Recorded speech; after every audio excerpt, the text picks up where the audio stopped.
Hello friend, इथं आपण मिरची टाकलेली आहे भाजायला. इथं रात्रभर भिजवून घेतलेली हरभऱ्याची डाळ. आपल्याला करायचं आहे बेसन हरभऱ्याच्या डाळीचं. नंतर हे आपण मिक्सरच्या सहाय्याने थोडं पाणी टाकून बारीक करून घेऊया. आता लसूण पण टाकून घेऊया भरपूर असा. इथं डाळ आणि मिक्सरच्या सहाय्याने मोठ्या ह्याच्यात भांड्यात डाळ घातलेली आहे. त्यात थोडंसं पाणी आणि डाळ घेतलेली आहे. आता ते आपण बारीक करून घेऊया. इथं ह्या पद्धतीची मी बारीक करून घेतलेली आहे डाळ. पाहून घ्या. आता मिरची आणि लसूण काढून घेऊया आपण प्लेटमध्ये. थोडंसं जिरं आणि कोथिंबीर टाकून बारीक करून घेऊया. आता इथं ठेवूया कढई. गॅस बंद केलेला आहे. गॅस चालू करून कढई गरम करण्यासाठी ठेवलेली आहे. मिरची, लसूण आणि कोथिंबीर बारीक केलेली आहे. जिरं नाही टाकलं, फोडणीला टाकावं म्हणलं भरपूर असं. तेल टाकून घेतलेलं आहे.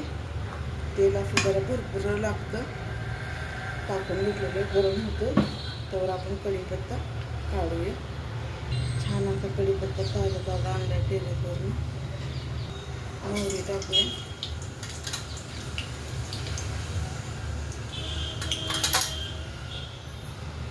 जिरं एवढं भरपूर घेतलेलं आहे. जिरं टाकूया.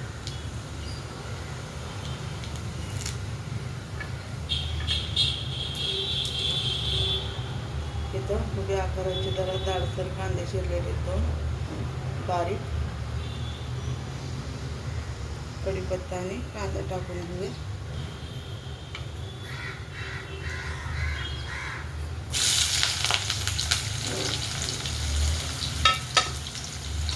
एकदम करून थोडासा जाडसर कांदा ठेवायचा. आता कांदा थोडासा तळला झालाय तर आपण लगेच मिरचीचा खरेला टाकूया. एक करूया.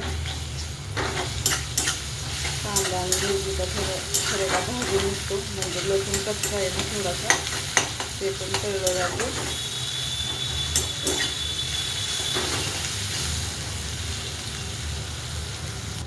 हळद टाकूया जराशी भरपूर अशी.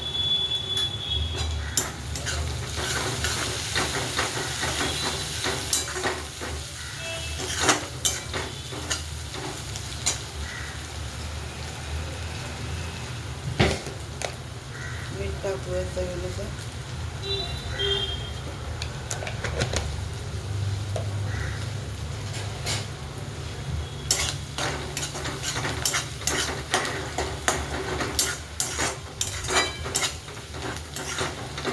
तेल भरपूर टाकलेलं आहे.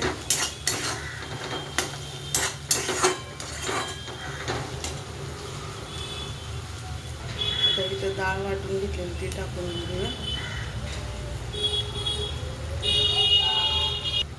आता एक जीव करूया.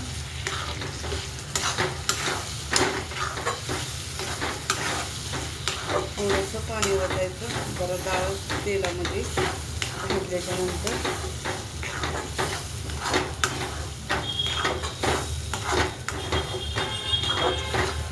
छान असं वाफलू द्यायचं. जेवढं वाफलं तेवढं चव लागतं हे द्यायचं. बारीक गॅसवर ठेवायचं. जरा पाण्याचा शितारा वाचायचा आणि ठेवायचं.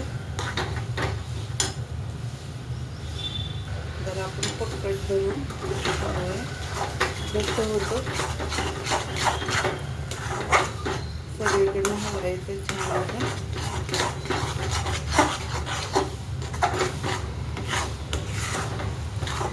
पिठाचं बेसन करण्यापेक्षा हे तर खमंग लागतं.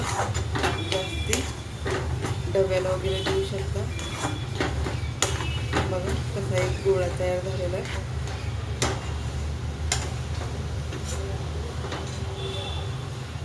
आता आपण दोन्ही मिक्सरचे भांडे धुवून मिरचीचे आणि डाळीचा त्यातलं पाणी घेऊन आपण साईडने वतूया. एकदा हलवूया.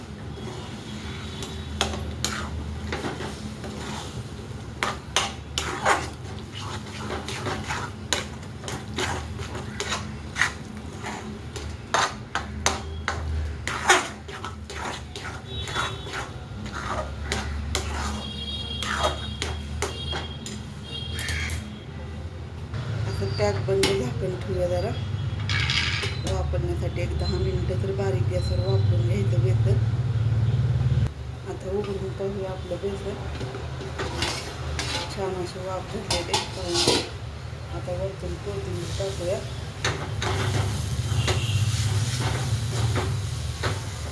छान असं वापरलेलं आहे, खाली लागलं नाही वगैरे. त्या पद्धतीत आपलं बेसन पीठ झालेलं आहे तयार टिफिनला देण्यासाठी. आवडलं तर लाईक करा, शेअर करा आणि कमेंट करा. धन्यवाद.